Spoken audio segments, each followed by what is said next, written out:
I will now call to order the Monday, October 18th, 2021, 2 p.m. regular meeting of the Board of Directors of the Valley Center Municipal Water District. Due to the COVID-19 state of emergency, this board meeting is being conducted via web conference and live stream pursuant to Government Code Section 54953E1A, which provides waivers to certain provisions of the Brown Act during a proclaimed state of emergency, when state or local officials have imposed or recommended measures to promote social distancing, and allows some or all of the district's directors to participate in the meeting telephonically or via video conference. There will be no physical location from which members of the public may participate. The public may access the meeting electronically by going to the Agendas and Minutes page on our website at VCMWD.org and clicking the link listed below Live Stream on the page. Members of the public who wish to address the Board of Directors under public comment or on a specific agenda item can address the board in the following way. Before the meeting or before public comment period closes for the item requested to speak on, submit a telephone number by email to the board secretary at publiccomments@vcmwd.org together with the agenda item number, and the board secretary will call when the board is ready to hear public comments, or if requested, the board secretary will read aloud the written comments. All comments will be subject to a limit of 3 minutes. Prior to proceeding to call roll, I would like to make sure that our remote director can hear the proceedings well. Can Director Holtz hear the meeting well? Yeah. Can our guest speakers hear the meeting well?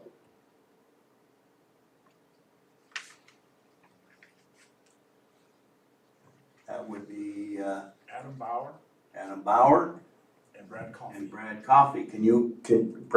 Adam Bauer and Brad Coffey, can you hear us?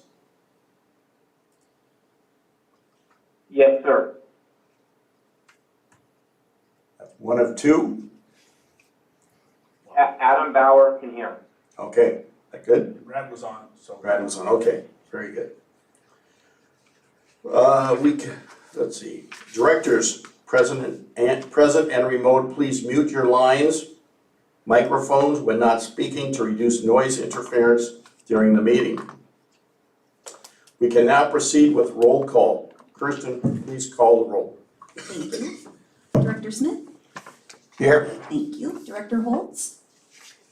Here. Thank you. Director Vera? Here. Thank you. And President Polito? Here. Thank you. Noting the absence of Director Haskell, President Polito, there is a quorum of the board present for today's meeting. Thank you. Gary, are there any changes to the agenda? None from staff. Okay. The following will be the manner in which the board will consider items during this meeting. I will identify the agenda item. I will then call on the general manager or appropriate staff to make a presentation for the item. Following the presentation, I will call for questions or comments from the board. I will pause, allowing directors time to ask a question or make a comment. Directors, please identify yourself when asking your question or making your comment. I will ask the board secretary if any public comments have been received and should be directed to the board as a whole. All comments are limited to 3 minutes of duration. After I have confirmed that the public has had an opportunity to comment, I will announce the close of the public comment period, and no further public comments will be accepted on the item. I will then confirm that all board members have had ample opportunity to ask questions or make comments for an action item by asking if there are any further questions or comments from the board. After any further questions or comments from the board, I will then ask for a motion requesting that the directors identify themselves if making a motion or a second. I will then ask the board secretary to do a roll call vote. Votes on all action items during this entire meeting will be done by roll call. I want to again remind everyone to mute their microphone lines when not speaking. Move on to the presentation. Agenda item 1 is an informational presentation on the Metropolitan Water District of Southern California's drought preparedness status and current response plan by Brad Coffey, Water Resources Manager for MWD. First, the General Manager will introduce our guest speaker. Thank you, President Polito. Really happy to have with us today Brad Coffey with Metropolitan Water District. He's a 30-year employee. He currently serves as the Water Resource Manager. And I asked if Metropolitan could send somebody down to talk about where they are with their storage supplies, where we are on the State Water Project, Colorado River, and what their preparedness is for this potential another year of drought. So without any further ado, I would like to introduce Brad Coffey. Hey, Brad, go ahead. Hi, thank you, Gary. Can I ask to receive the presentation? I think we have a bad connection from your side there. Okay, are you able to hear me now? We can hear you. Unfortunately, we have not received the presentation yet. Could you share your screen?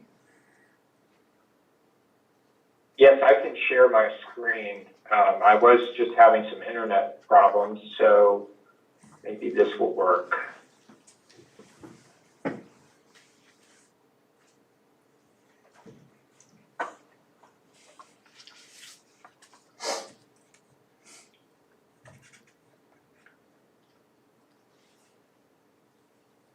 So are you able to see my screen now? There you It just popped up. Yes. Okay, great, thank you. So appreciate the opportunity to come and talk with you all about our situation during this drought. And I'll give you a little background on Dutch regional about the drought that we're within. Having all this reach for Southern California, we have 26 member agencies, about 18 million people, or like me and to the Mexican border. And California's baseline is the dry and variable state. I'm sorry to jump in. This is Paula D'Souza, General Counsel. The connection is quite bad. I'm not sure if the connection is better in the boardroom, but for folks participating through the WebEx platform, it's not, the audio is not very clear at all.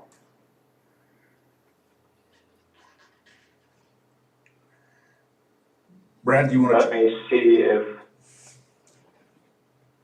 is this any better? Yes.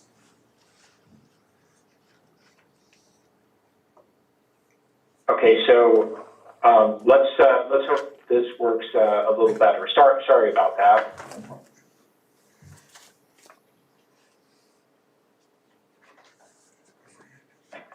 So for Southern California, west and California in particular, has low precipitation and highly variable precipitation. In fact, it's the Nope. So Metropolitan was formed to construct the Colorado River Aqueduct, bringing water across the deserts of Southern California to the South Coastal Plain. Now, one of the things that as water planners we're interested in is drought-proofing the region. And I pulled this quote from John Steinbeck's East of Eden because I felt it really gives a sense of what's going on. And this quote just simply says, it never failed that during the dry years, people forgot about the rich years. And during the wet years, they lost all memory of the dry years. It was always that way. And so we've always tried to remember the dry years and remember the wet years so that we can perceive. Metropolitan was also founded on a concept of regionalism.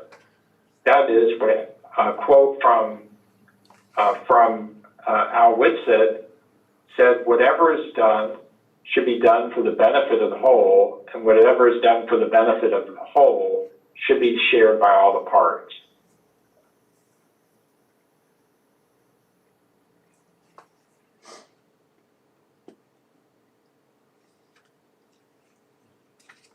Should be how for this tax?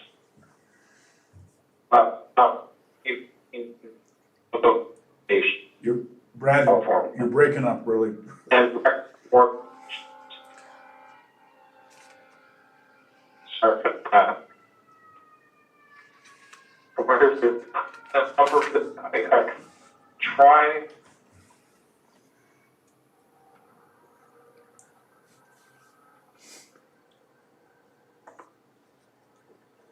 Are you able to hear it all? No. As he tried dropping out and coming back.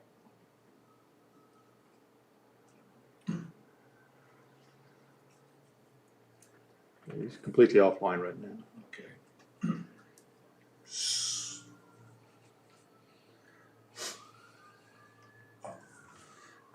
I think what I would suggest is that we reschedule this. And let's seem to have some technical difficulties here. Sorry, Brad. I'll be in touch. Maybe we can set something up for November. I'd be happy to come. I'm so sorry that this connection has caused this problem for you and your board members, and we'd be happy to reschedule. Okay. That'd be fine. I'll be in touch, and I'm sure the board is interested in what you have to say, and we want to get back to it at the next board meeting. So, Very much so. Yeah. Thank you, and again, my apologies. no problem. Thank you, Brad. Just keep the water coming. That's all. We're better at water than internet. Okay. Yeah, well, that's good. That's good. Thanks, Brad. All right. We'll move on then to audience comments or questions for items within the jurisdiction of the board, but not on today's agenda. Comments and inquiries from the audience will be received on any matter not on the agenda, but within the jurisdiction of the board. Comments and inquiries pertaining to an item on the agenda can be received during the deliberation of the agenda item, up until the close of public comments. Kirsten, have any public comments or requests to speak for non-agenda items been received via email, mail, or physically delivered to the district's administrative office? President Polito, there have been no written public comments for this portion of the agenda, and as of right now, I have received no comments via email or requests to speak. Thank you. The consent calendar items will be voted on together by a single motion unless separate action is requested by a board member, staff, or member of the audience. Today we have item 2, which is minutes of the regular board meeting held Monday, September 20th, 2021. Item 3, which is audit demands and wire disbursements. Item 4 is the treasurer's report for month ending August 31st, 2021. And item 5 is the quarterly expense reimbursement disclosures. Are there any questions from the board on the consent calendar? Oliver? Yes, one question, I guess, to the engineering manager. What is tank coating training for our people? We sent one of our inspectors, Michael? sorry, we sent one of our inspectors for special training for inspecting our painting and coating contracts. Okay, so it's our people inspecting Right, the results right. of a contractor. And it's fairly extensive training, and Okay, I just didn't realize that. Thank you very much. Okay. Do you have any questions from our remote board member, Director Holtz? No, no question. Do we have any requests to speak on any consent calendar items from the public? President Polito, as of right now, no requests to speak or to call have been received. Okay. We will now close the opportunity for public comment on the item. Do I have any additional questions from the board members present or remote? If not, is there a motion to approve the consent calendar? So moved, Farrell. A motion by Vice President Farrell Smith, second. and a second by Director Smith. I will now call for a roll call vote to approve the consent calendar. Kristen, please call a roll. Thank you. Director Smith, how do you vote? Aye. Thank you. Director Holtz, how do you vote? Aye. Thank you. Vice President Farrell, how do you vote? Aye. Thank you. And President Polito, how do you vote? Aye. Thank you. President Polito, the consent calendar is approved with four affirmative votes. Okay, thank you. We'll move on to the action agenda. Item number 6 is a request to award the professional services agreement for the Weaver Reservoir painting and recoating project to AMP United LLC with adoption of resolution number 2021-36. First, we will have a presentation by the district engineer. Thank you, President Polito. Alberto Sandoval's the project manager for this. I'll make the presentation for the recommendation. Okay, Alberto. Good afternoon, honorable board members. Agenda item number 6 is for the Weaver Reservoir painting and recoating project. The purpose is to consider awarding the construction contract for the Weaver Reservoir painting and recoating project to AMP United LLC for their low bid amount of $1,553,435. Weaver Reservoir is a 5 million gallon reservoir. It was constructed in 1982 and it was last painted and recoated in 2002. Currently it serves 2 residential meters and the main function is it serves as a forebay to feed San Gabriel Reservoir. As you can see from the photos, there's a lot of structural repair work that will be required. There's a total of 176 rafters and just looking at the condition, approximately half of them will require replacement. Also, the exterior coating was considered a failure from the paint manufacturers that went to go visit the site. Therefore, we will need to remove the entire coat on the exterior roof. Fortunately, it does not have lead-based paint, therefore it's not going to be as costly. Scope of work, weld 4 tie offerings to the roof. Remove the interior lateral and associated brackets and tabs. Remove earthquake straps, rafter tails, nuts, and bolts. Blast and recoat the interior. Repaint the exterior shell, above ground piping and valves. Install new earthquake straps and rods. Remove and replace damaged rafters and also remove the existing exterior roof paint. The bid summary, there's only 3 bids were submitted, however, 7 contractors attended the pre-bid. The main reason that they did not submit their bid was that they could not obtain their bid from their structural repair subs. Therefore, they couldn't provide an accurate number for the subs and they didn't want to guess. My engineer's estimate was 1.6 million and the apparent low bidder was AMP United with a total bid of $1,553,435, which is 22% less than the second bid and 3% lower than the engineer's estimate. The bid alternates are, we broke up the rafter replacement into different alternates, so wherever we fall, then that's what the cost will be per the unit price. And the 3% difference between the engineer's estimate and low bid accounts for the sum of all rafter replacement alternates. However, not all alternates will apply. If it's determined that not all rafters require replacement, a deductive change order will be processed for the alternates that don't apply. Additional savings could be realized if fewer rafters need to be replaced. So approximately, if you start looking down, there's more rafters that require replacement, the price goes down per rafter. That's just the project budget. We had reallocated some of the money that originally anticipated for their contract amount and added that to the staffing line item. Attached is the project schedule. Notice of award will occur today. We'll process the construction contract, and anticipated notice to proceed will be November 8th with 150 calendar days.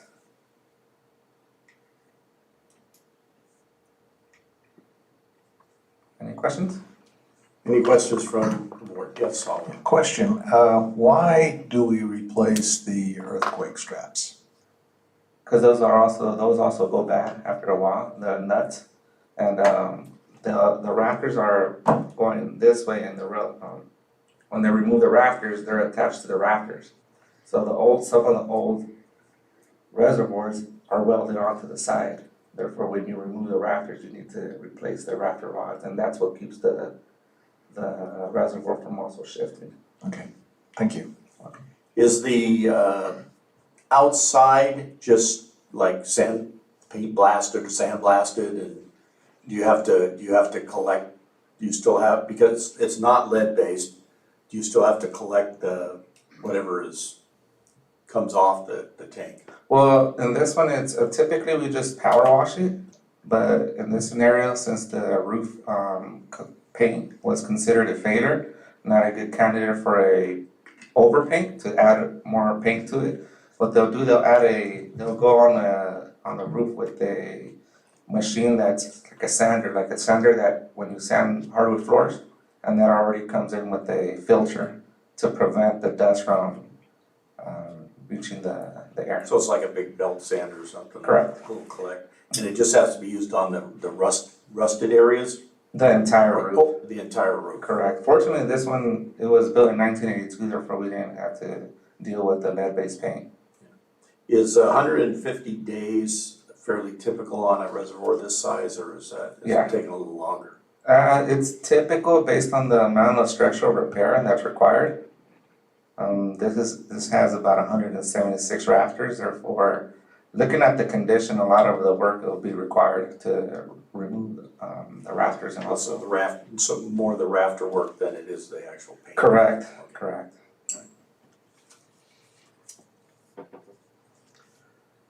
All right, are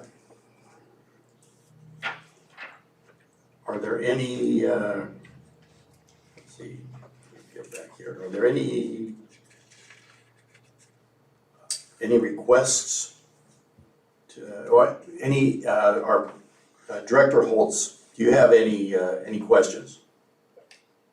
Yeah, I guess on the rafter replacement, is it pretty black and white in terms of if they need to be replaced or not, or is there kind of a threshold of, how do you determine that?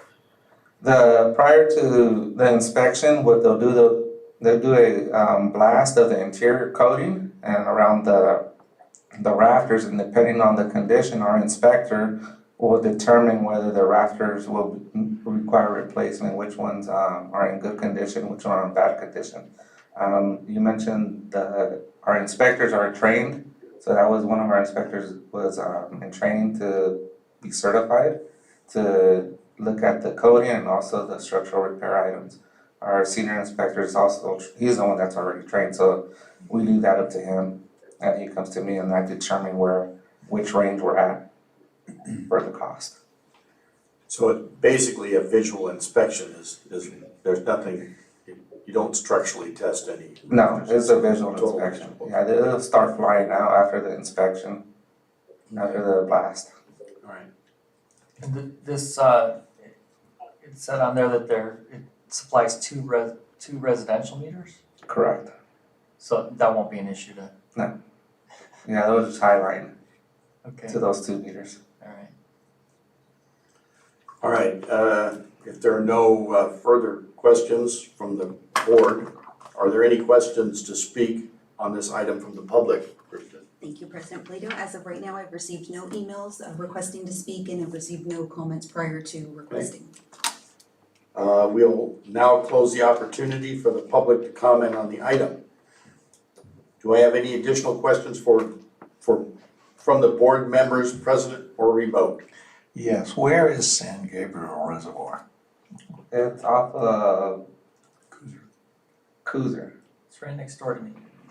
Okay, It's all, It's on the north side of Lilac Ranch, up on the hills, the north side of Lilac Ranch. You go through Lilac Ranch, and Kuzer goes off to the left. Lilac keeps going down to the Indian Reservation. I'm wondering why, I'm just trying to understand why you need a 5 million gallon reservoir to go along, tank to go along with an existing reservoir. What is the purpose of the tank? Is it, Well, there's two tanks, right? Up there, St. Gabriel's, 2?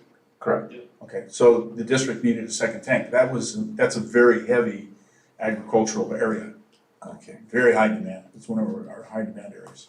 Well, it was, not so much now. Okay, thank you. All right. Do I have a motion to approve the staff recommendation to approve resolution number 2021-36, excuse me. so move, Farrell. We have a motion by Vice President Farrow Smith, second. and second by Director Smith.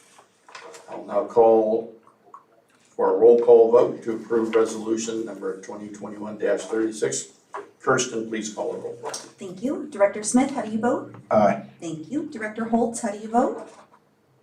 Aye. Thank you. Vice President Farrow, how do you vote? Aye. Thank you. And President Polito, how do you vote? Aye. Thank you. President Polito, resolution number 2021-36 is approved with 4 affirmative votes. Okay, thank you. Agenda item 7 is an informational presentation by the district's municipal advisor, Fieldman, Rolap and Associates, on the Series 1 bond sale, Community Facilities District number 2020-1, CFD 2020-1. First, the district engineer will introduce the guest speaker, Adam Bauer of Fieldman, Rolap and Associates. Thank you, President Polito. Adam Bauer is the President and CFO of Philman Rollap, our municipal advisor.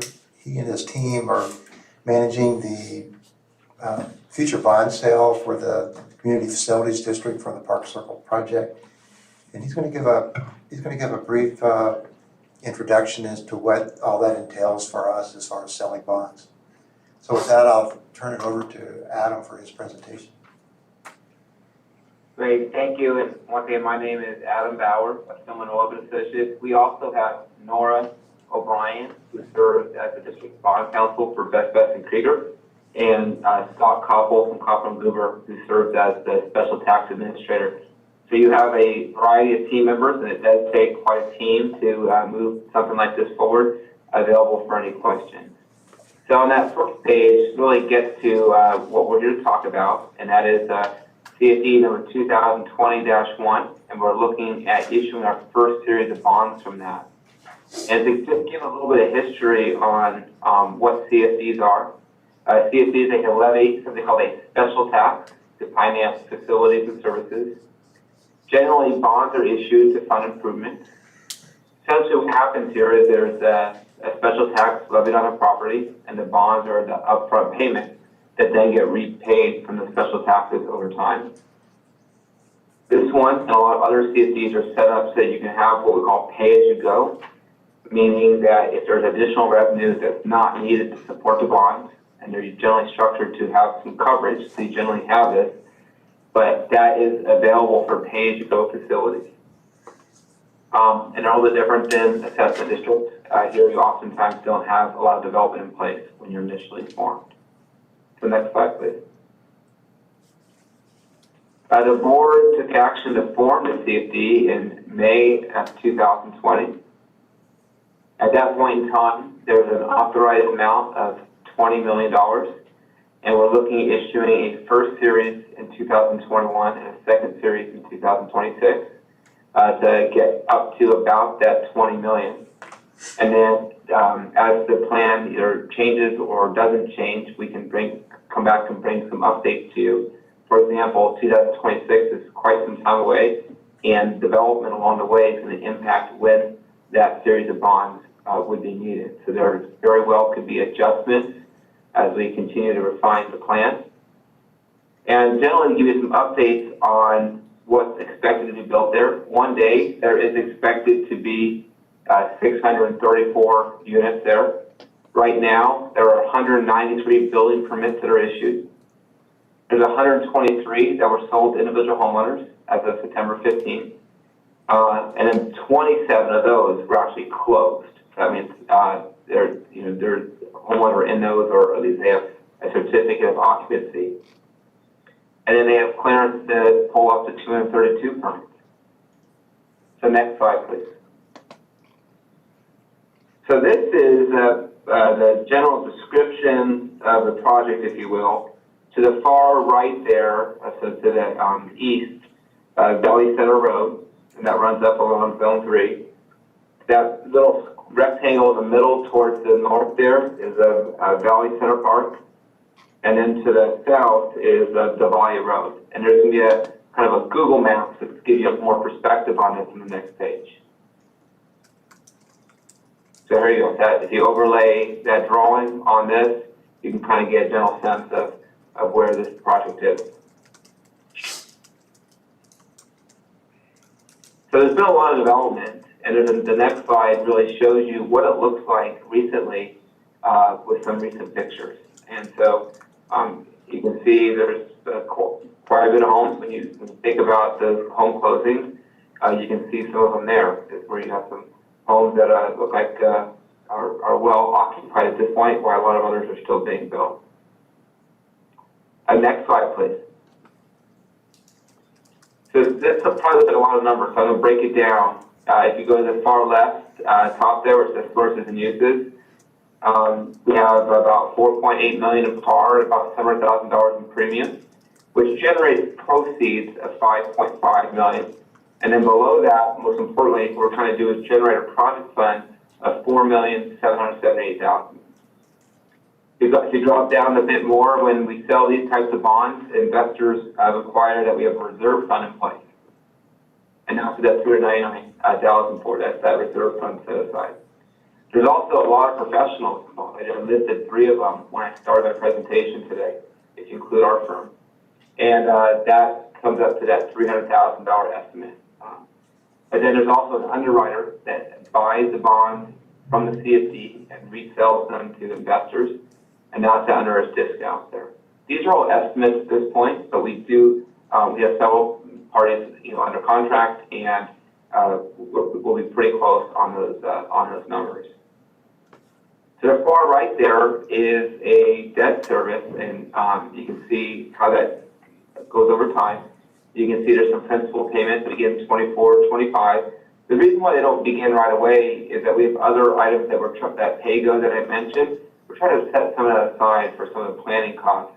And then you see there's a big gap in principal payments. That's because we're going to layer in that next series of bonds. And then that'll absorb up a good portion of that revenue in that period of time. So next slide, please. What we've detailed here is our schedule, and this may be adjusted, and we've been working through things, and I think that meeting that we have listed there for November 15th is very likely to be December, but there's a possibility that it takes place in November, so we wanted to prepare that may be the case, but district staff will stay in touch on that schedule. And then just kind of think of everything being this or 1 month a little bit later than this. And so if we were able to get a board approval and we were in a position to do so, we then print the document that goes out to investors on November 16th. When we say printed, that means we mail it to them. And then we'd have a bond pricing at the very beginning of December and closing in this case in middle of December. So sometime between this date, these dates listed here, and early February would be a kind of a closing time depending on the schedule we're able to achieve.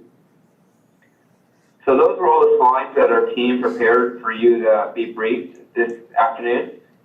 Both myself and others are available for any questions or further discussion you'd like to have on this matter. Questions, Oliver? Yeah. If you could help me understand, there was a term, you said certificate, you said the 27 homes, they now have a certificate of occupancy, they're built, but 193 built, but 27 have people in them? Go back, Adam, go back to the slide where you lay out the number of units, So if we could go back to slide 3, please. Oh, okay. There we go. There you go. There we go. Okay, yeah, I just was trying to understand what the term homes closed to homeowners is. That's certificate of occupancy and they're in. Okay, yeah. So, the homes sold to individual homeowners, means that they've engaged and there's a contract signed, but some of those will fall out of, I'm not in escrow yet, but will fall out of contract, if you will. The 27 are closed to individual homeowners, meaning the owners, those 27 owners have taken ownership of those homes. Okay. Question, since the bond issue is coming along after some of the homes are occupied, people have bought them, how does the financing of those bonds get attached to the people who have already gotten into homes versus those, if they're not already in the house, then the other bonds come along as part of the purchase price? So how does that work? So you have a good question, and I'm gonna break it down in a few different components, if that's okay. Is the special tax must be disclosed to any purchaser prior to them taking ownership. And so the homeowners that come to purchase a home here will get a notice of special tax. So that notice of special tax will detail the term, the maximum special tax, and so that's that disclosure to that potential homeowner or purchaser that the special tax is in place. Now, we are not going to be popular people if we had a special tax on a property did not kick in right away. Because if a homeowner moved in and then several years later we sell bonds and then that special tax increases their property taxes, that you're going to get a lot of calls on that one. And so the way this is set up is that once that building permit is issued, those homeowners get a tax bill that first year.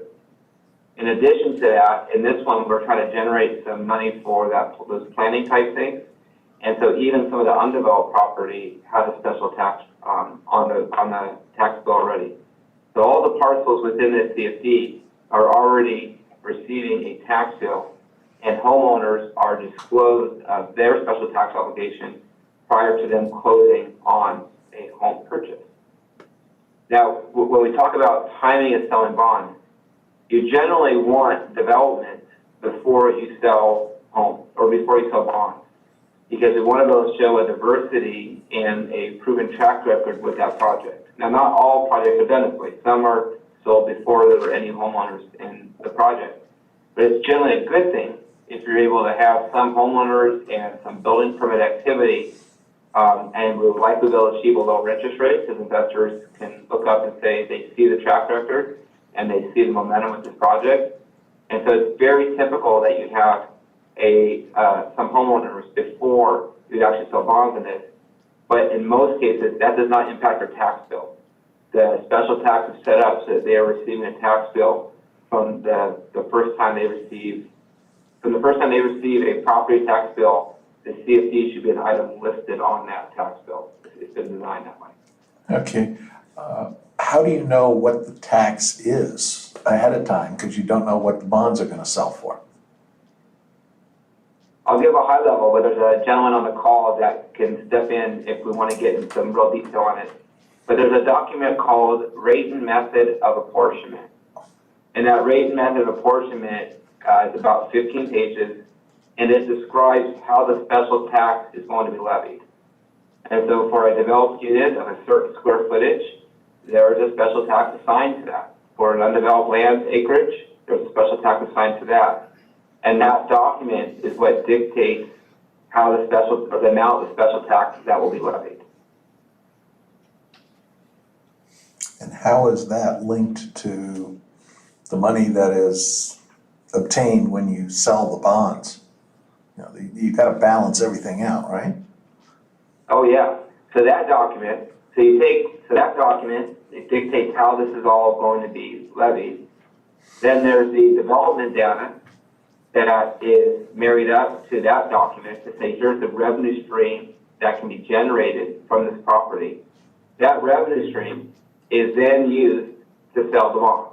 So that's why it takes about 4 to 6 months to do one of these transactions, is that we're all coordinating these steps to make sure that you have the revenue to support a bond. Eventually, like I said, there's Scott Koppel's on the line.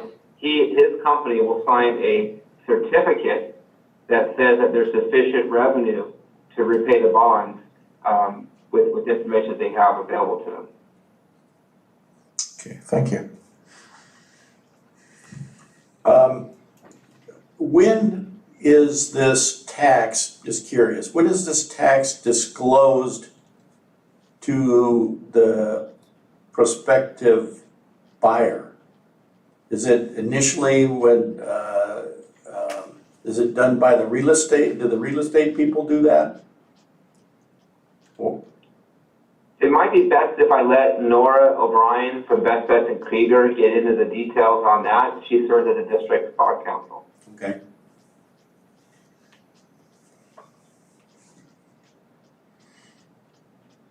Nora, are you available? I kept saying she was dropping off the. Can you all hear me now? Yes. Hello? Yes. Yes. Okay. Sure. So there is, in the Mello-Roos Act, there is a requirement that homeowners be notified of this special tax. In addition, there is a notice of special tax lien that's recorded against the property that will show up on a title report. And the notice of special tax lien listed as incorporated as an exhibit is the rated method of apportionment, which would allow potential homeowners to see the maximum special tax for their property.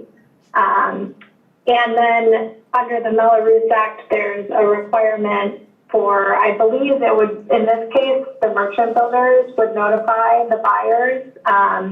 There's a requirement of what needs to be included on the form that notifies the buyers, and that's, you know, I mean, there's a number of things, but it serves as a notification prior to their entering into a contract to purchase the property, and it has a section on the maximum special tax that would be levied and a number of other information. So they kind of have the two notifications. I assume, I'm not sure how often people look at title reports of their property before they purchase it, but that notice of special tax is required to be provided by the seller, I believe, is likely how they would get it. Okay, thank you. Could we move, there was another question, can we go up a couple slides? If we could. I think it was another one,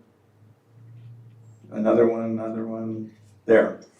Would you again explain the gap in the debt service coverage?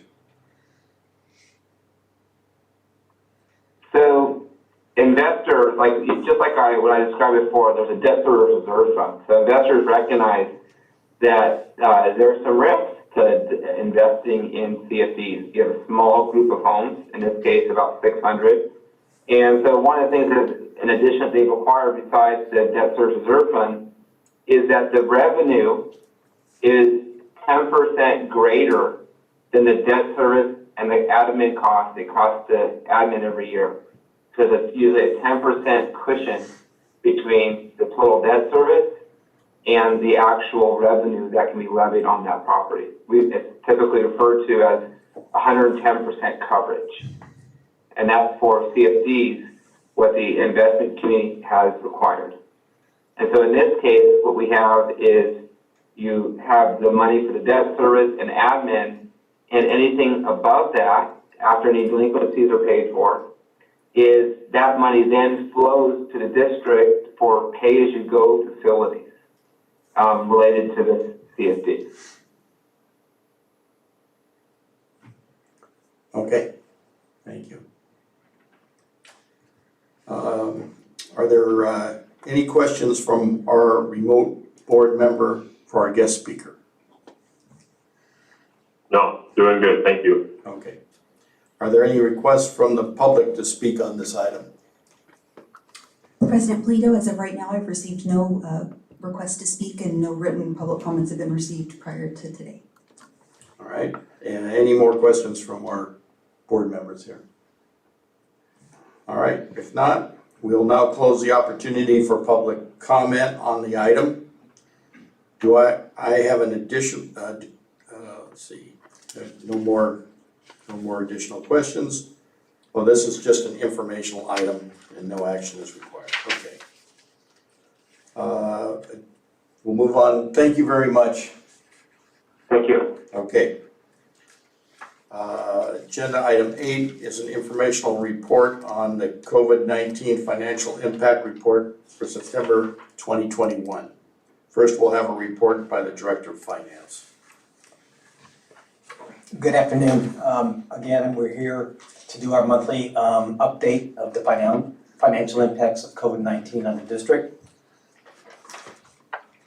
Since the executive order was issued, we have been keeping track of the financial impacts and keeping you abreast of those on a monthly basis. From a summary standpoint, September 2021 compared to 2020 and 2019, water sales were pretty similar. We had 2,041 acre feet in 21, 2,270 in 20, and 2,184 in 2019. Our total outstanding balances as of September 2021 are just under 4.9 million compared to just under 5 million and 4.4 in 2019.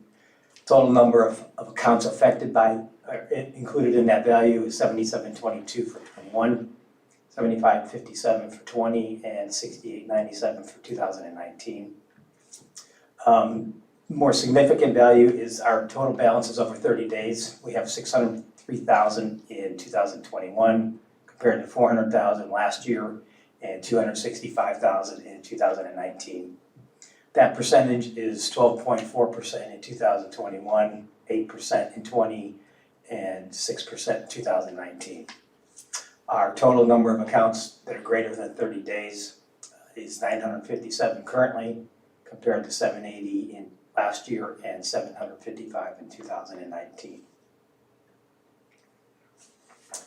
From a comparison of month to month from August of 21 to September 21, we have sales of 2,041 compared to 1,823 in August. The total outstanding balance is $4.8 million versus $4.4 million. And that difference is due to the volume of sales. Total number of accounts is 7722 compared to 7378. Outstanding balance is greater than 30 days, 603 versus 500. That percentage is 12.4 compared to 11.3. And the number of accounts has gone up about at 70 accounts, 957 versus 880. And again, the balance over 30 days, that keeps growing month to month because the same accounts that we have constantly that have been put on tax lien, they're still using water and their balances keep going up. But again, they are lien, so we will at some point collect the money from them. From a summary standpoint, our continued efforts to watch, contact, and ultimately send lien letters to our customers is working. September 21, we had 32 accounts that had previously received notice of lien. They paid off their accounts. 23 new accounts were added to the list and will be receiving notice of lien letters this month. So from an analysis standpoint, the majority of our customers, even with the effects of COVID-19, are still paying their bills as they always have done in the past. We will continue to monitor and report back to the board on a regular basis. And as we stated last month, we have applied for state funds to cover our customer arrearages. The survey information was completed and was sent to the state on September 10th. The applications for the arrearages program are now being accepted for those that have completed the survey. We have a deadline of December 6th to complete the application process for payment of arrearages from the state. Questions? Oliver. About a week and a half ago, the newspaper had a rather nasty article, started on the front page. About, Which newspaper was that? I think it was Union Trip. That basically said a lot of people are getting behind in water and there's no money for them. And knowing what I know, which is scary, I got the impression that's not the case, and I don't know where they were getting that information. I did see them review Valley Center as one of the water districts, and it was an interesting chart. I think we spiked back a couple of years. You know, we were very high compared to everybody else. In terms of what? Water usage. Oh, okay. And I looked at that and said, yep, that's ag. That difference in water is ag. Right. And so I didn't know whether they just, whoever wrote the article wasn't aware of these other programs, direct payments. I got the impression there is direct payments to users, homeowners and so on, but they have to apply for them, obviously. It doesn't just kind of flow out to them, so. There's roughly $1 billion that's available. They just did the survey they just did, they came up with 340 million in arrearages. Right. So we're still waiting for the state of California to process their regulations, and now we make application. We're told that the money might come out around November or December.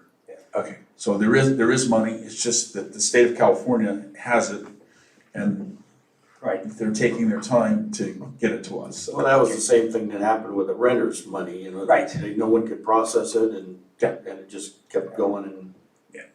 got pushed on down the road. Yeah, we participated with the county on that program, and we never, I don't think we ever got We had one zero person. participation. One person participated. I just, Yeah, there's money out there, it's 987 million, something like that's that. what I thought. And then they also said that once the water arrearages is taken care of, that any money's left over, which there's a significant amount, we'll be able to apply for any wastewater that's past due. Yeah. Okay, thank you. Any further questions from our present board members? Do I have any questions from our remote board member? Director Holtz, any questions? No question. Okay. Kirsten, have we received any requests from the public to speak on this item? President Polito, we have received no written requests to speak, and I have received no emails as of right now requesting to speak. Okay. We will now close the opportunity for the public comment on the item. If I don't have any further questions from board members or remote members, this is again an informational item, no action is required. Thank you. And we'll move on to General Manager's agenda, item 9, which is a request for the board concurrence in the General Manager's Water Use Efficiency and Drought Response Program, Drought Response Level 1 Declaration. First, we'll have a report by the General Manager. Thank you. Next slide. Our drought response program provides the general manager with the flexibility to call for a level 1 response without involving the board. But I thought it would be best to bring this to the board so that you understand what's going on, and it would be nice for the board to support my recommendation. As we all know, California is in a severe drought, and the presentation today would have dovetailed nicely with this, but oh well, technology.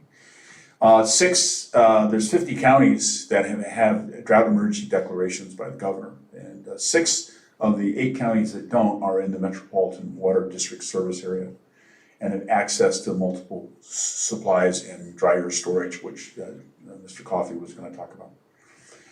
We also know that in early July, Governor Newsom asked for a 15% statewide voluntary drought conservation. It was also reported by the end of July that the state had only conserved 1.8%, which, I think it's kind of you ask for reduction in July 8th, and then you measure what happened, 32 days later. I don't think, or 22 days later, you're gonna get much of a response, so. But we conserved 19% in July of 21 compared to July of 20. So Gary,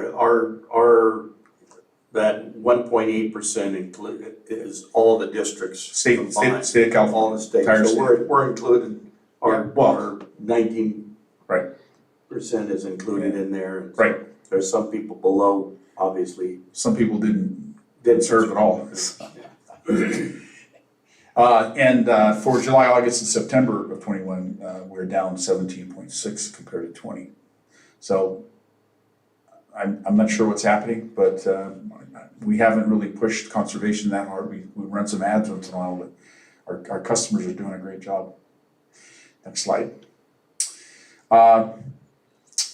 And I think we've talked about this. The Metropolitan and the Water Authority have done great jobs in developing multiple supplies, multiple imported supplies, and then storage in region, storage outside of the region in the Central Valley and on the Colorado River. So the most recent Water Authority Urban Water Management Plan shows that we have access to adequate supplies for 5 consecutive dry years, which is a pretty reliable supply. So right now, I think I sent out an article to you all. The governor and his staff, his administration are evaluating whether or not to call for statewide mandatory conservation. And in there, as we know, the last time we went through this, it was a one-size-fits-all, 25% statewide. Somehow it wound up 36% here, which was very unfair in my estimation. Or at the end of the last drought, they developed what they called a stress test. Basically, what the stress test is you compare the water you have access to your demands. Like in this area here, we have all the water we need. So the stress test would say we don't have to do mandatory conservation. We're very hopeful that they realize the errors of the last drought and that they go with a stress test, because that would be very, very beneficial to San Diego and most of Southern California. What's your opinion on that, Gary? The chances of that happening? I think it's 60-40, it will go that way. I think so. The Water Authority has done an excellent job of carrying that message to Sacramento, to the members of the administration, and also to our delegation from San Diego, our legislative delegation. And so it's quite well known up there that San Diego is in really good shape water-wise. And it's going to be, I think it's going to be difficult for them to do that, especially when you have a region like Southern California and San Diego that have invested, billions and billions of dollars in these facilities, storage, groundwater storage, import systems, canal lining, desal. So What do you do with you give it back to somebody else? Well, is that what they would? Well, we can't really give it. No. So what's the point? What's the point? Well, I think that the point last other time, than looks. It was political, and we're all in this together, and everybody should suffer equally, so. Next slide. But even though, it's a really nuanced message. We're good, but we don't want to not care about other people in the state of California. And so the agencies down here, the retail agencies, are slowly adopting and activating their drought response plans is what I'm proposing to do. If we're successful in getting close to 15% conservation and the state assesses that we're making an effort, also will depend upon the early precipitation, the early winter months, that we may not need to go to mandatory conservation this year. Next slide. So with all things considered, I think it's prudent that we go to the drought response level 1. That level covers up to 10% mandatory, which would also cover any full range of 15% voluntary programs. And I think This would raise some drought awareness among district's customer base, though, as I just pointed out, our customers are already conserving compared to last year. The drought level 1 includes the following voluntary provisions: irrigating before 10 and after 4, using a handheld hose equipped with positive shutoff nozzle to bucket to water landscape areas, hand water, irrigate nursery crops before 10, after 4, just very common sense things. Serve and refill water in restaurants only upon request. Hotels, motels, and I think most of them do this already, that they'll provide you towels upon request. So we're gonna have to do some communication with Welks and the restaurants about making sure that they're aware of this. And then customers need to repair their leaks within 5 days. And as I said, these are all voluntary provisions. Next slide.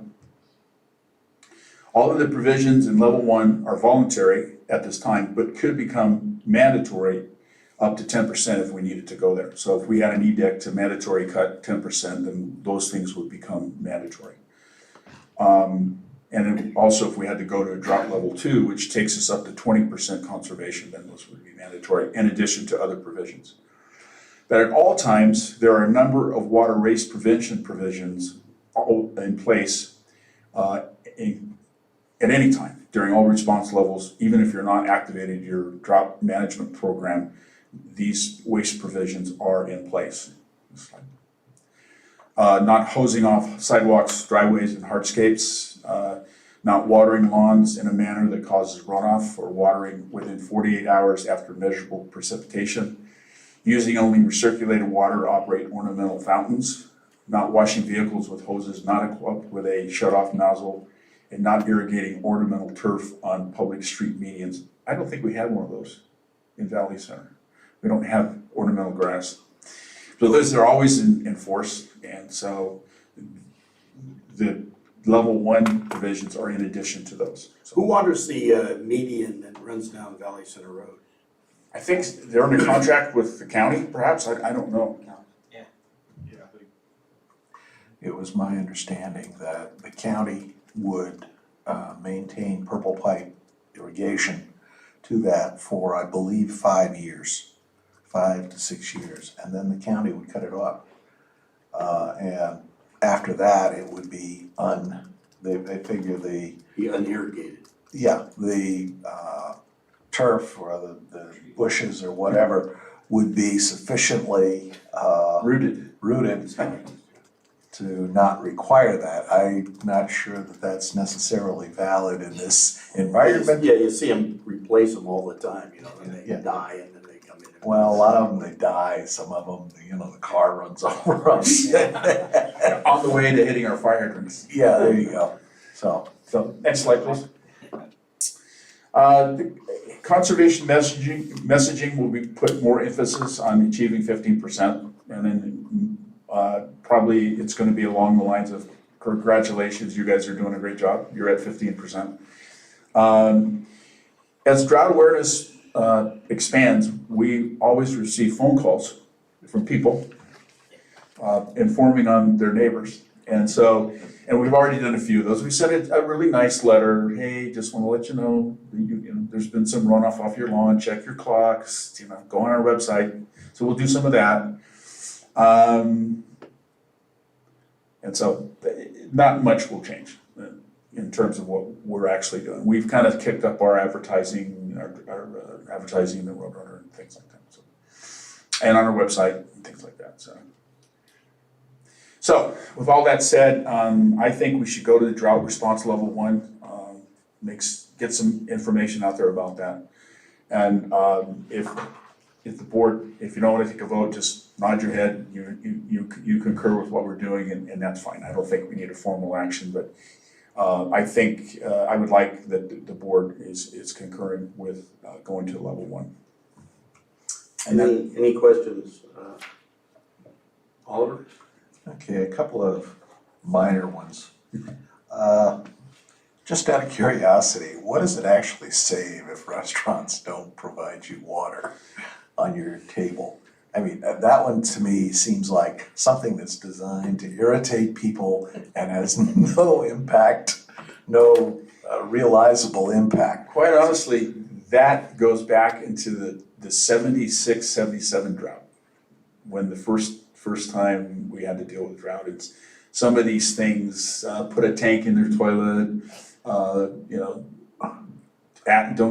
restaurants don't put out water, hotels, you know, ask for towel, they have to ask for. Okay, that one's Just a little, big one. yeah.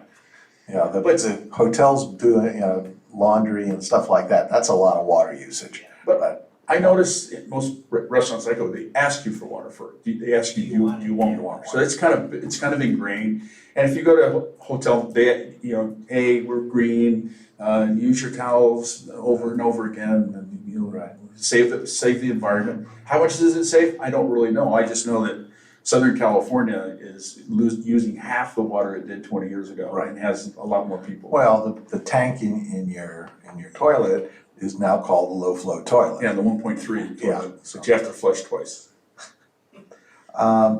Hosing off sidewalks, I'd just like to point out that I was waiting in line up at our new gas station, and guess what they were doing?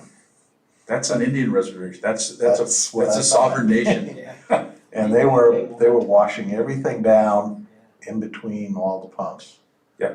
And so on. I thought that, yeah, with their own water. 15% conservation, based on what? What's the reference? What you used last year. Last year, Last okay. year, right. So it was unreasonable for, say, what the governor, if the governor says we gotta do 15% conservation the beginning of July, they're expecting 15% below that by the end of July, I could understand that. But yeah, that would be out of it. So those were the just minor questions that I. What is the, I know we have our rate of conservation. Do we know what the entire water authority's conservation rate? I have not seen a number on that. I haven't seen that.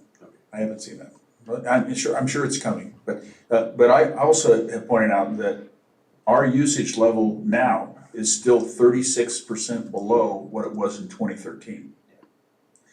And so I tell people that as often as I can, because if we were to go into a mandatory conservation mode, it shouldn't be off of 2020. It should go back to 2015 or 2014. Because between 36% and 15% on top of 36%, I think that's close to 50%. That's a bit much, especially in a region where we have access to a full supply of water. So anyway, am I done with slides? Okay. Anyway, I would ask for your concurrence of going to level one. You got my concurrence, that's fine. Everybody? Just out of curiosity, what percentage of state water project actually makes it to San Diego at this point? None.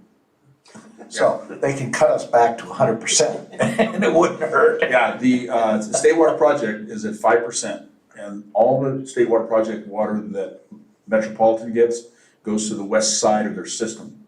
Ventura County, west the valley, because of the plumbing system for Met is not easily move water from the Colorado River side over to the very west side of the valley. So they're quite concerned, and I think Brad would have talked about it today, is if the state water project goes to zero allocation, there's some discussion about that initial allocation being zero, Metropolitan's gonna have some struggles serving the west side of their system.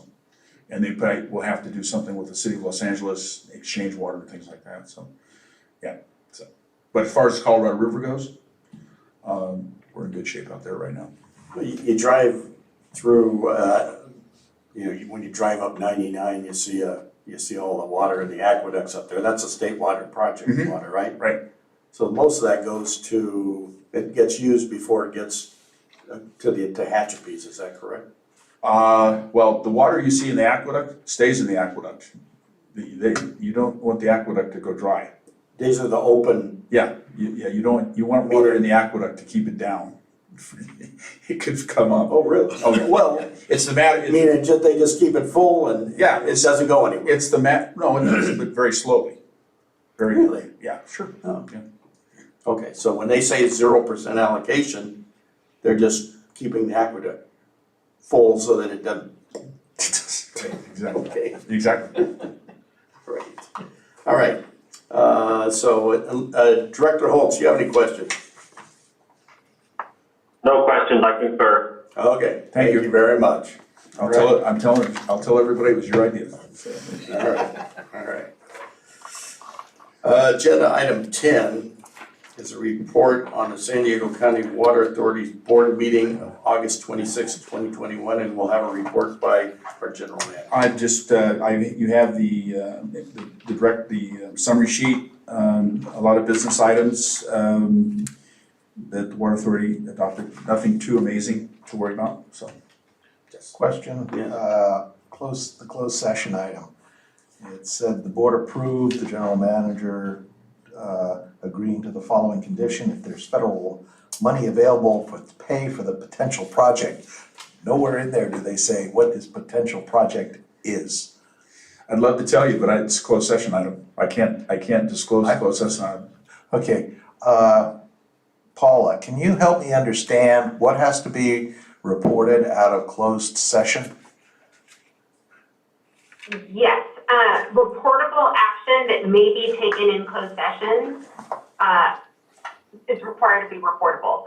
Generally speaking, a general manager's contract, as you all are aware, the way we handle it here at Valley Center Municipal Water District is that negotiations and performance evaluations are conducted in closed session, but that any final action regarding the employment contract of the general manager as an unrepresented employee takes place in open session. I'm not very familiar with what or how the County Water Authority handles these things, other than what was just described. And so I can't provide any more information or provide any more guidance or assistance on this. Without disclosing closed session information, this was about federal funding for a project that's being proposed. And there was an agreement between the Water Authority and Coachella as to who would get priority funding if the money does come.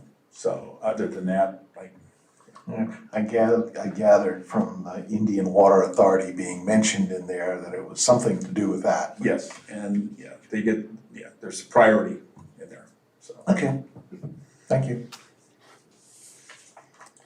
All right, we'll now close the opportunity for public comment on the item. Any further questions from our board members present or remote? If not, this again is an informational item. No action is required, and we'll move on to agenda item 11, which is the general information report, and we will have a report by our general manager. Okay, and I'm gonna have people help me too. Okay, next slide. Just some interesting things to report on. The district received its 29th consecutive CAFR award from the Government Finance Officers Association, 29 since 1992. Any comments, Jim? I just wanted to say that it's been a privilege to do these, and with Vanessa now taking control over most of them, we're still on track to get our 30th. Yep. Nice. Also, we received. I wanna make a particular point that that's impressive. For 29 years, and you're still getting an award like that, either we are so far above everybody else, or everybody else is just. But you don't want to be the first finance director that doesn't get the award. Right. Yeah, right. So, but I wanted. That's why I say Vanessa's name. Yeah, that's why I wanted to highlight that, is that to me is very, Yeah, we take pride in very these. telling about the quality of our, And paralleling that award is the operating budget award for 2021, and that's from the California Society of Municipal Finance Officers. It's another group, so it's a budgeting award. And then also, I got notification that we received the Aqua Region Outreach Award for Region 10. And this, Aqua has an outreach program to where they ask their member agencies to send letters to legislators on particular pieces of legislation, and they keep track we do things, we send a copy to them, and we evidently in Region 10, which includes all of Orange County and San Diego County, we were the best agency for that. So, and then at the conference, we'll find out who gets the overall award. So, but we spend a lot of time sending out letters to the assemblymen, state senators, Congress people, getting our, also on regulatory issues too. So, next slide. First San Diego aqueduct shut down. What would a year be without an aqueduct shutdown? Oh, yeah. December 5th to the 14th this year. The issue is when they did the first aqueduct relining project a couple years ago, they found that the tunnels, there's 3 tunnels where it goes from a pipeline into a tunnel, concrete tunnel, have water intrusion coming from above into the aqueducts. And so those have to be repaired. And so this will be the first of 3 shutdowns, 1 this year and then 2 in 2023 as they repair those tunnels.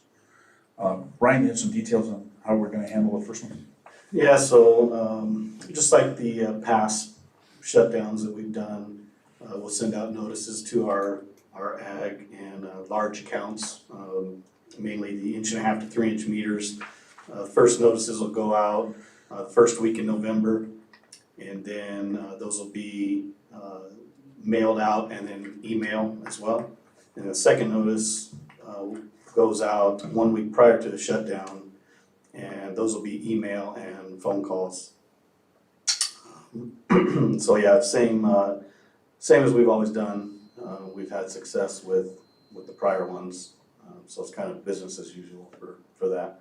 If it's hot weather, you never can tell. We'll have people patrolling and surveying, the meters out in the field. So hopefully everything goes smooth. Yeah, and typically we've gotten very good cooperation from our grower community. And then there's 2 more, as I said, in 23. And right now they have a draft plan they're working on, and we have some issues when they were looking at a shutdown in March and then a shutdown in May. And we told them that's not gonna work for us. So we'll be working with them to get those moved so that we can get through those better. Why don't you give comments on the outlet repair? So Lake Turner, the divers were successful in removing the ram. We got the lake down to the level that we wanted to. It's a level about 65, 66 feet of elevation from the top of the water to the slide gate. It took them 5 days to actually get in there and get that thing removed. The bolts from that hold the ram down came loose right away. It was the hydraulic lines came loose. It was the ram where it's connected into the actual slide gate that moves it up and down was cross-threaded or it became galled, I guess, because it's stainless steel. So in removing that, it took them, I think they were going, that was like a 1/2 inch an hour. They were only able to get it. So yeah, it took them, I think 3 days just to get that ram out of the coupling that goes into the slide gate. And then of course it took them, I think, a full day to raise it with the balloons and then get it to shore. So we brought it ashore, took it, brought it in the shop, looked at it, looked fairly decent. We sent it to the shop in San Diego that's doing the rebuild on it, and they noticed some pitting in the ram. So probably over the years of it going, us operating it, it ruined the seal in there. So, and in fact was the seal that was leaking.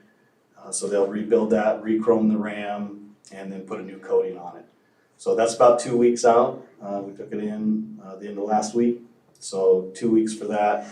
And then the divers will come back in once we get everything ready to go back. And they're anticipating about another 5 days for the reinstallation of that.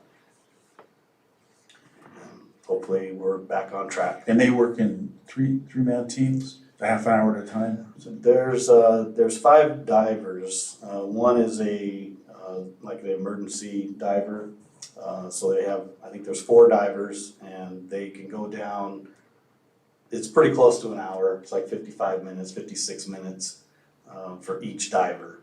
And then there's enough time for, I believe, 2 more divers to go back in. So the first diver goes in, he can actually dive a second time, and then the second diver can actually dive a second time at the end of the day if need be. So we're getting quite a bit of hours out of them, which is a good thing. So it's just, you know, working under the water down there, the clarity is not good, and they're in a tight quarters in that, I believe it's like a 5x5 structure, 65 feet down, so it's just, you know, it's difficult. Yes. Hopefully we won't have to do this very often. And the last item, solar project is going along smoothly with fits and starts, and working with them on completing the engineering. And we're hopeful that their site work will resume later in October. So, patience, have some patience, but they still say we really want to do these projects. Just we're having some trouble with subs and insurance requirements and stuff like that. So anyway, we're hanging in there. I still don't have anybody beating down the door wanting to take over the projects. That's my problem. So Question, as I look north from my place, I can see him, I think, which aqueduct runs down the hill? You know where all the beehives are? I've seen them right below the beehives, I think the aqueduct. That's the first aqueduct. That's the first aqueduct. yes. And I've seen cars over the last few days parked. Has anything to do with the, As far as the shutdown, probably not. They're probably just doing maintenance over there. Yeah. At their facility. I believe that's VC 5 and 6. okay, So the aqueduct goes through the valley, and then the VC 5 and 6 turnouts are there. Yeah. And then it goes up the road, and then about halfway up the hill, that's the Old Hill Tunnel. okay, It goes through there. okay. That's one of the tunnels they have to fix. Yeah, I just never see anybody there. They've been there for the last few days. And then also we have our status report, if you have any questions on the information in there. Any questions? No? Okay. Let's see. That gets us to, we'll now close the opportunity for public comment on this item. This is an informational item only, and no action is required. It's a little bit different of a format. Public Yeah. comment that we Yeah, have this to. whole, yeah, it's a little different this one. Yeah, you should have saw us trying to figure it out. Oh, yeah. Yeah, this will be the way we move forward until the point in time we actually open the place up for public attendance. All right, District General Counsel's report. Yes, good afternoon, Board of Directors and staff and members of the public. I was going to just kind of start off with where we ended up with this year of the legislative session. And as you just noted, we kind of have a different process for handling public comment in light of the recent enactment of AB 361, which was an urgency piece of legislation that went into effect immediately for a while until the governor issued an executive order delaying its effective date until October 1st, but it is what we will be operating under. It allows agencies to participate in meetings using a more relaxed teleconferencing type of requirements than the traditional teleconferencing requirements, which requires the teleconference location to be listed by address on the agenda and requires members of the public to be able to participate from the teleconference location. I'm not sure if my connection is good on your end. I'm going to stop my video and just speak if that's okay. You're fine. Actually, very. Oh, I am? Okay. Yep. Mhm. On my end, I look horrible. Okay. So to wrap up this year, this year the legislature introduced 2,776 bills. Some of those bills are still in place because they might be 2-year pieces of legislation, but of those, the legislature sent 836 bills to the governor And the governor signed 770 those into law and vetoed only 66 of the bills that were introduced this year and that were sent to the governor. 348 of those bills were bills that BBK was tracking, and 29 of those were bills that the governor vetoed. One such bill, as I mentioned, was AB 361 regarding Brown Act compliance during a situation where we have a governor-declared state of emergency, which we are under still, and under which local or state officials are requiring or recommending social distancing. And here in the county, well, here within the state of California, there's still recommendations for social distancing. And in the county of San Diego, the health officer has issued a document indicating that continued social distancing is the best way to proceed and provides guidance to public agencies with regard to that. At the last meeting, you might recall, I let you know that SB 323, which will be, it was to add a statute of limitations for Prop 218 and Prop 226 challenges to water and sewer fees. That was pending before the governor, and he went ahead and signed it. So effective on January 1st, 2022, and thereafter, any new rates and charges for water or sewer fees adopted under Prop 26 or Proposition 218, and the district complies with Prop 218, will be subject to a 120-day statute of limitations. This is a really great thing for public agencies in providing them with certainty, because as you know, under Prop 218, a new claim arises every day and goes back a year every day. Fees and charges are paid. So this kind of puts a bookend on the end of when, well, it does create a bookend at the end of when somebody can challenge water rates or fees. So really good thing for public agencies in California. In response to a request for additional information regarding SB 9, this was Director Smith asked for additional information on 2 items at the last meeting. So I'm just going to do a really brief overview of SB 9. SB 9 allows lot splitting, so it allows one lot to be split into 2 under certain pretty detailed requirements. There are 8 requirements, and then as a ministerial matter, it requires, it permits the subdivision of those 2, lot split of those 2 lots into another lot. It allows 2 new developments to be added to each of those lots. So it basically creates a 4-plex type situation.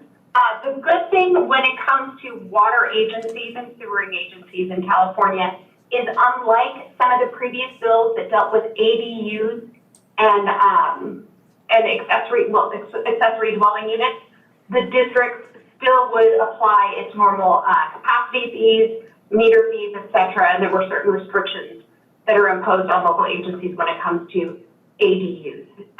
So there's that one. And then there was also a request on where the nation is with regard to the Waters of the United States rule, WOTUS as we call it. So this is a quick update.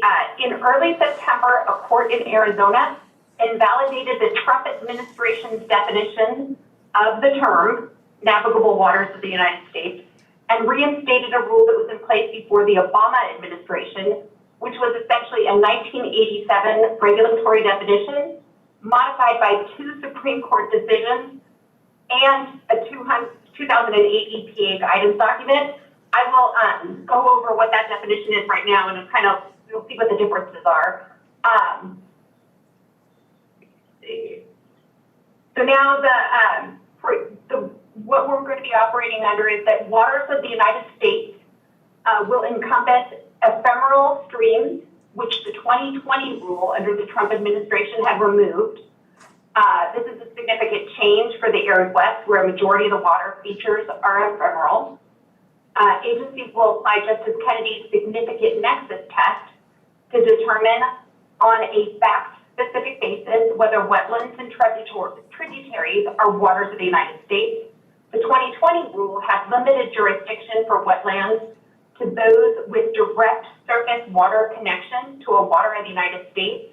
And the significant nexus standard allows the agencies to determine, this is the federal agencies, to determine whether a wetland or tributary, keep on wanting to say tributary is jurisdictional based on a broader range of potential connections or impacts to downstream or adjacent waters. Now, going back to where we are now, following this court decision in early September, the EPA accepted comments on how to revise the definition, and last week sought additional input from discrete groups of interested parties that the EPA is trying to organize into regional roundtable discussions. Simultaneously, it's been reported that EPA sent a draft revised definition to the White House Office of Management and Budget for review, and has generally put the timeline on public release in the 30 to 60 day window, so we'll know more information then. Comments to date, including DBK's comments on behalf of our clients, have focused on obtaining clear exemptions for water supply infrastructure, including aqueducts, reservoirs, and groundwater infiltration basins. The EPA is receptive to these ideas, but the hard part is crafting a rule that accomplishes the exceptions without creating large holes in the regulatory reach of the Clean Water Act. So that is my update on that. In other words, never have standing water on your property. Yeah. Why, Because- could it be considered tributary? Well, if it's connected to the groundwater and the groundwater underflows to a stream, an ephemeral stream, this is, elections have consequences. Mhm. Okay, and that's all I had to report. If you have any questions, please let me know. Paula, thank you for researching those items. Are there any questions or comments for our general counsel? Director Holtz, do you have any questions? No, thank you, Paula. You're welcome. Are there any requests from the public to speak on this item, Kirsten? As of right now, I've received no emails requesting public to speak, and no written comments have been received. Okay, we will now close the opportunity for the public to comment on the item. Do I have any additional questions from board members, present or remote, before I move on to the next item? Okay. Next is the Board of Directors agenda and reports on meetings attended. Are there any AB 1234 reports or meetings attended by the Board of Directors? Oliver. Yeah, I attended the Aqua Energy meeting on the 28th of September. Gary was, at least I saw his icon on the screen. I was asleep, but I was there. Okay.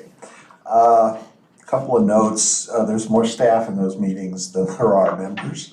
Okay. I found that interesting. The focus on the clean fleets requirements were such that we needed to make sure they do not unreasonably burden small districts.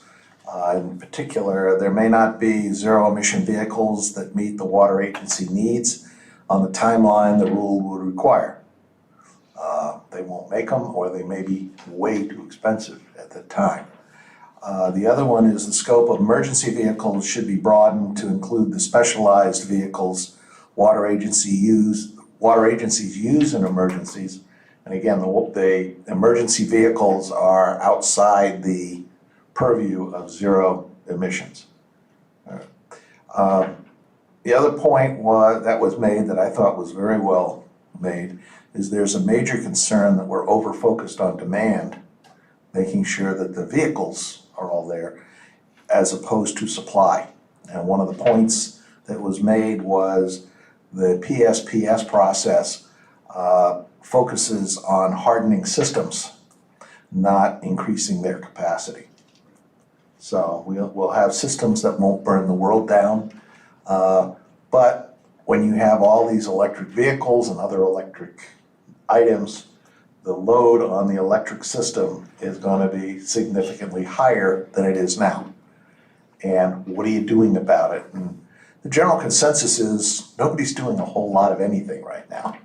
So That was my takeaways. Gary, did you have others? Yeah, a participant in that meeting was a member of the PUC or the CEC. He was one of the appointees to either the CEC or the CPUC. And he talked about the fact that they're projecting for next year 5 gigawatts of shortage between peak demand and what the systems can provide. We had a working group meeting today on the CARB with the CARB staff. And a gentleman from the city of Los Angeles, DWP, said that they had estimated that in order to electrify their headquarters building, just their headquarters building, they have 96 facilities all over the LA area. 6 megawatts. 6 megawatts just to charge the vehicles that occupy that building. So it was a good session, and we had a number of participants provide real world comments and impacts. And I feel bad for the CARB guys because they're under a mandate, they've got to put this through, but there's just so many practical issues, like the PSP events. If we have a PSP event and I don't have enough generating capacity here to charge my vehicles, what if it lasts for a day or two? How do I respond? How do we respond to emergencies? So I made the point that when we went through the PSP proceeding with the CPUC, we got them to recognize that water, wastewater, and electric utilities aren't just any business. They're heavily involved in emergency response, recovery, disaster recovery, and things like that. So they classified us as public safety partners. And what they did for us was it put us up on the list of priorities when it came to PSP events, notification, avoiding facilities if they could, all that stuff. So I carried that concept to CARB, and I said, you need to think about, we're not first responders, but we're there with the first responders. When there's a problem in a community, we're there, we have to be there. And I can't not go if for some reason I couldn't get my vehicles charged. Or if our guys are out on a 10 or 12 or 18-hour job, the trucks can't go dead. So that's what we're trying to do, is just get them to recognize that if not our entire fleet, there's portions of our fleet that are emergency response vehicles. And they have to be ready to go. So they have what they call a 75% rule. And so let's say you had 10 vehicles and 8 of them were electric, they'd let you keep 2 as diesel or gasoline. So I told them, I said, I've got 3 5-yard dumps. I can't get to 75. I can go 100 or I can go 66 2/3. So how do I keep one of my 5-yard dumps as diesel so that I know I've got at least something to pull a backhoe with or haul dirt? The guy he realized, you could just see the guy smile and go, oh, that's a good point. Anyway, we're working on it, but it's good. It's good that we're all having this interaction, but just have to, these guys are trying to blend idealism with reality, and they don't match up very well. They don't match up very well. There's a Not at this point. Not at this point. There's a very good article in the journal this morning about energy and the supply and demand situation, and it's a bit disturbing and how short we're going to be on energy. It's when they take Diablo Canyon offline in 2 years, what it supplies to the state of California, and then all the other things that are going to be pulled offline. It's shocking. All the commercial and public fleets have to start buying 100% of their vehicles by 2027 is electric. And then according to Governor Newsom, after 2035, the only cars that can be sold in California are electric cars. They're gonna have to go back to using nuclear power. Yeah. Which, Oh, I mean, it's a absolutely. conversation. Well, 50 years from now is No, when that it's a would- conversation. Need for power generation, yeah. Yeah, nuclear power is green. It's greener than anything Yeah, it's else. greener, it doesn't put stuff in the atmosphere and all of that sort of stuff. Didn't you see It's the probably movie, greener The than China solar. Syndrome? Don't you know those guys can melt right through the center of the earth? And they'll hit China, and then they'll reuse the energy. Anyway, so, this CARB thing it's gonna be a significant, challenge, for agencies. We think we have a game plan if we can actually buy vehicles, because they're not even taking orders for trucks right now because of all Yeah, the shortage. it's crazy. Yeah, so anyway, that's all I have. All right. Okay, you went to the ag meeting? Yes, I had two meetings that day. I wasn't able to go to it, so I was hoping that maybe you could. oh, sure. The ag committee for Aqua is largely focused on Central Valley. Right. And so a lot of discussion about the fact that there's zero allocation out of the state water project, which is really bad for the west side of the valley because they don't have groundwater. So a lot of the permanent tree crops over there are being cut down and going out of business. Central Valley project delivers water on the east side. Fortunately, on the east side, they have groundwater. So what's happening is, because there's little or no water coming out of the Central Valley project, the growers are pumping groundwater, and they're starting to have more subsidence problems. There's some real problems with the Friant Kern Canal. They're having to put pumps in the canal because the canal's tilting backwards now because of subsidence.